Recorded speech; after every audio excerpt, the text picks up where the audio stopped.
जहां पर 3 Vande Bharat express train को हरी झंडी दिखाई है प्रधानमंत्री नरेंद्र मोदी ने।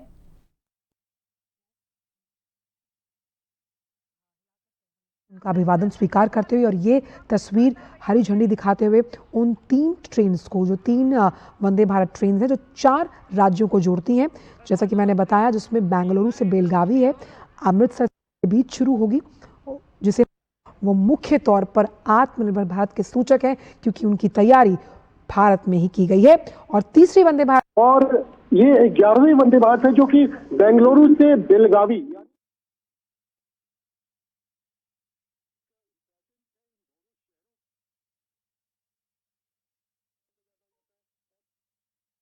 औद्योगिक क्षेत्र है। तो ऐसे में काफी बहुत प्रतीक्षित नहीं कह सकते इसे कि वंदे भारत को लेकर के लोगों को उम्मीद थी कि प्रधानमंत्री इसकी शुरुआत करेंगे, और आज वो दिन है जिस दिन प्रधानमंत्री ने इसकी शुरुआत की। इसके साथ साथ रूट पे भी प्रधानमंत्री ने फ्लैग ऑफ किया, वीडियो कॉन्फ्रेंसिंग बेंगलुरु के ऐसा स्टेशन थे जो कि 2 यानी कि माता वैष्णो जो वंदे भारत के शुरू हो जाने से आज जो ये 3 वंदे भारत शुरू किया गया, इसको लेकर के लोगों में काफी उत्साह है। चाहे हम कर्नाटक की बात करें, महाराष्ट्र की बात करें, भारत में हुआ है, ये भी गौरव का एक महत्वपूर्ण क्षण। बिल्कुल आंचल, देखिए अगर हम पहले कोच की बात करें, पहले रैक की बात करें, तो ICF integral coach factory Chennai में इसका निर्माण किया गया था। 2019 में शुरुआत की गई प्रधानमंत्री द्वारा। दिल्ली से बनारस के बीच में आपने देखा, वाराणसी के बीच में इस ट्रेन को चलाया गया और पूर्णतः कह सकते हैं आप स्वदेशी ट्रेन है ये। और विश्व में 15 ही ऐसे देश हैं जहां पर ट्रेनी हाई स्पीड ट्रेन चलती है। कभी ये कल्पना था कि भारत में जो पारंपरिक ट्रेनें हैं उसके अलावा भी कोई इस तरह की ट्रेन दौड़ेगी। बेहद ही खूबसूरत लुक, इसका डिजाइन देखिए, सब कुछ जो है इंडिजीनियस है। इसको पूरा जो तैयार किया गया है, इसको इस तरीके से तैयार किया है जो इसमें सुरक्षा प्रणाली है, इसके अंदर तमाम जो एडजस्टेबल सीट है, 180 डिग्री तक घूमने वाले रोटेटिंग सीट्स है, बड़े बड़े विंडोज है, इसके अंदर सीसीटीवी है, स्लाइडिंग डोर्स आप देख सकते हैं। हर सीट के नीचे जो है वो चार्जिंग पॉइंट है, मोबाइल चार्ज कर सकते हैं, सामान रखने का अतिरिक्त रैक है, जो मॉड्यूलर ये टॉयलेट्स होते हैं वो सब कुछ फैसिलिटी के साथ ये ट्रेन है। और सुरक्षा प्रणाली के हिसाब से भी काफी ये सुरक्षित कहा जा सकता है इसे। तो इस ट्रेन को बनाने की जो कल्पना थी ये प्रधानमंत्री नरेंद्र मोदी के नेतृत्व में की गई और उसके बाद इसका निर्माण 2017 में शुरू हुआ और 2019, या अगर हम विदेशों में बनवाते ऐसे ही किसी रैक को तो आप समझिए इसकी कीमत हमें तकरीबन 300 करोड़ के आसपास पड़ती। लेकिन यही जब देश के अंदर बना तो इसके सिर्फ पहला रैक जो है उसके सिर्फ 100 करोड़ में उसे तैयार किया गया और आने वाले समय में इसका जो कॉस्टिंग है वो और भी कम होता जा रहा है। वही अभिषेक, हमने लगातार देखा, आपने तो कई बार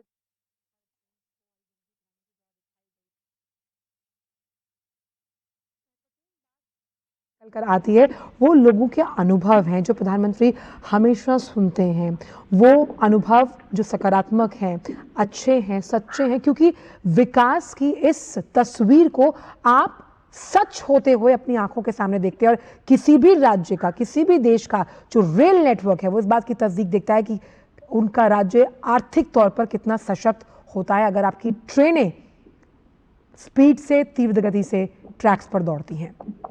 बिल्कुल सही कहा आपने आंचल। देखो अगर हम बात करें आज से 2014 के पहले से, तो एक आपको उदाहरण के तौर पे मैं बताना चाहूंगा कर्नाटक का जो रेल बजट होता था वो तकरीबन 800 करोड़ रुपए का था। आज का रेल बजट क्या है? 8000 करोड़ रुपए से ज्यादा का कर्नाटक का रेल बजट है। आप समझ सकते हैं कि रेलवे किस तरीके से जो है कायाकल्प कर रहा है, चीजों की कायाकल्प कर रहा है। चाहे मेंटेनेंस की बात करें, 100% इलेक्ट्रिफिकेशन की बात करें, हम नई ट्रेनों की बात करें, ट्रैक मेंटेनेंस की बात करें, या फिर स्टेशनों के मॉडर्नाइजेशन की बात करें, अमृत ट्रेन की शुरुआत हो, तमाम जो भारतीय रेलवे को कैसे पारंपरिक लीक से हटा करके वर्ल्ड क्लास बनाया जाए। न सिर्फ ट्रेनें बल्कि स्टेशन भी, स्टेशन के आसपास की जगहों पर आपने गांधीनगर रेलवे स्टेशन देखा, आपने बड़े बड़े और भी स्टेशन देखे, कैसे उनका जो है पुनर्विकास किया गया, उसको किस तरीके से नए तरीके से बनाया गया। 5 स्टार होटल तक जो है अब रेलवे स्टेशन के ऊपर बने आपको नजर आते हैं। तो ये एक कुछ बड़े बदलाव है जो कि आप दशकों तक नहीं देख पाए, लेकिन 1 दशक के अंदर आपने बहुत कुछ बदलते देखा।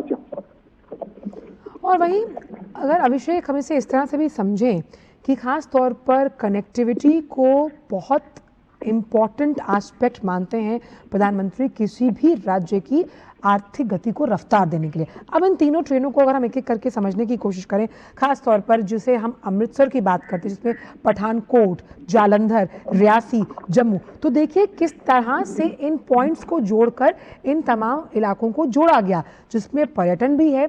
आर्थिक लिहाज से आप अपने गंतव्य से दूसरी जगह अगर जाते हैं तो आपके समय की भी बचत होगी। बिल्कुल, आपने बिल्कुल ठीक कहा। जो अमृतसर से माता वैष्णो देवी कटरा के बीच में जो शुरू हो रहा है, इसमें काफी इम्पोर्टेंट आप शहर भी आते हैं। आप व्यापारिक गतिविधियों को लेकर के भी देख सकते हैं, आप लोगों के आवागमन को भी लेकर के देख सकते हैं। आप पठानकोट, जम्मू, रियासी, अमृतसर, जालंधर, आप स्ट्रैटेजिक तौर पर भी इसे काफी महत्वपूर्ण माना जा सकता है। जिस तरीके से घाटी तक, ये घाटी के कटरा तक पहुंच रही है, तो स्ट्रेटेजिकली भी जो कनेक्टिविटी है उसको बढ़ावा जितना मिलेगा, हमें सामरिक रूप से भी हम उतना ज्यादा मजबूत होंगे। देखिए, प्रधानमंत्री नरेंद्र मोदी ने लुक ईस्ट को एक्ट ईस्ट में तब्दील किया, यानी कि जो नॉर्थ ईस्ट है वहां पर प्रधानमंत्री ने कहा कि सभी राज्यों की राजधानियों तक रेलवे की कनेक्टिविटी होनी चाहिए। आज 6 स्टेट ऐसे हो चुके हैं जहां की राजधानी नॉर्थ ईस्ट में, वहां तक रेल की पहुंच हो चुकी है, वहां की राजधानियों तक रेल पहुंचने जा रही है। चाहे हम बात अब मिजोरम की करें, हम बात करें असम के अलावा और जो राज्य है वहां की बात करें, वहां तक पहुंच हो रही है। सीमावर्ती राज्य जम्मू कश्मीर को आप देखिए, अभी चिराग ब्रिज, वर्ल्ड का सबसे बड़ा आर्क ब्रिज, प्रधानमंत्री ने उसको उस राष्ट्र को समर्पित किया। घाटी तक जो पहुंच है वो कैसे पूरा हुआ, यानी कि घाटी के लोगों के लिए कितना बड़ा एक राहत। आप ऑल वेदर कनेक्टिविटी आप कह सकते हैं, क्योंकि मौसम की मार के कारण सड़क मार्ग का क्या हाल होता था आपने देखा होगा, लेकिन ऑल सीजन कनेक्टिविटी होने से अब घाटी के लोगों के पास जो है आने जाने में 3 से 3.5 घंटे का वक्त, जबकि रोड के रास्ते 8 से 10 घंटा लग जाता था। कनेक्टिविटी जहां बेहतर होगा वहां विकास आएगा। और प्रधानमंत्री ने